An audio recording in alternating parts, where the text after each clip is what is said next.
So we've got the two blades here. One of them's the old continuous segmented blade, and then we've got the new clfm turbo range that's coming out next month, I believe.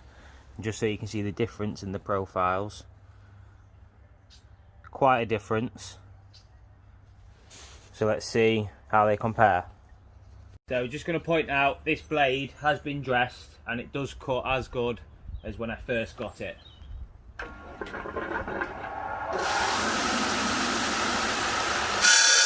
So as you can see, now we've got the new blade on, so we're going to do the same cut on the same piece, same length.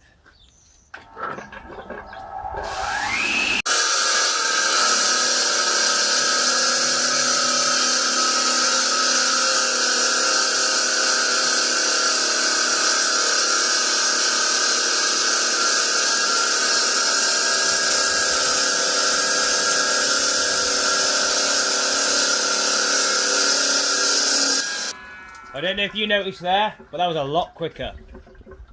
Now from the top, make it drop, that's some wet, that's some wet. Now get a bucket and a mop, that's some wet, that's some wet. I'm talking wop, wop, wop, that's some wet, that's some wet. Macaroni in a pot,